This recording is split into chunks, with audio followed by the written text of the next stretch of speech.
Singular and Plurals, एक वचन आणि अनेक वचन.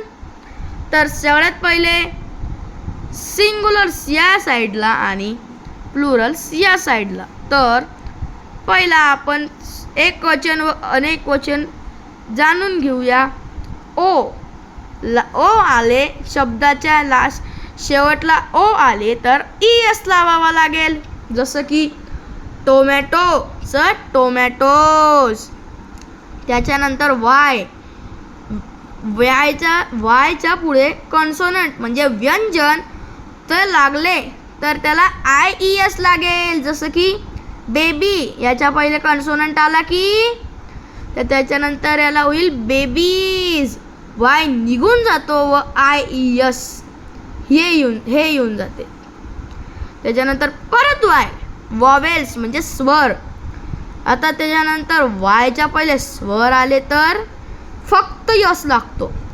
जसं की बॉय, वायच्या पहिले ओ आलाय की स्वर, याच्यामुळे बॉईज काहीच त्याच्यातून जात नाहीत व यस लागतो पुढे.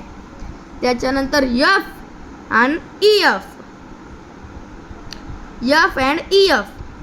तर एक्झाम्पल दीफ, जसं की एफ आणि EF लागल्यावर VES लागतो.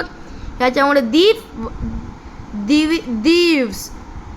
त्याच्यानंतर झेड, SH CH XSS हे सगळे लागले. हे सहा जर लागलेत तर तुम्हाला वापरावं लागेल परत ES.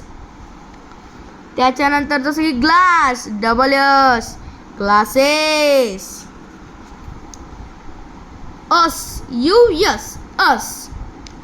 असला काय लागेल आय.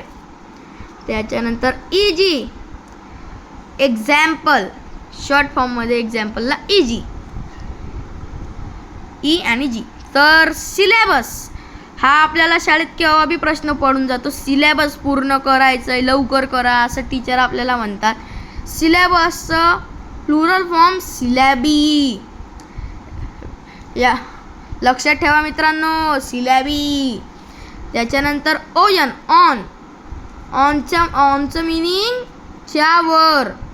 तर एक्झाम्पल ऑनला पहिले आपण जाणून घेऊया काय लागते. फक्त ए, काहीच नाही, यस नाही, ES नाही आणि आय बी नाही. ए जसं की क्रायटेरियनचं क्रायटेरिया. तर आज आपला इथे व्हिडिओ संपला आहे. व्हिडिओ आवडला असेल तर लाईक करा, शेअर करा आणि सबस्क्राईब करा. Bye bye. नंतरच्या व्हिडिओमध्ये भेटू.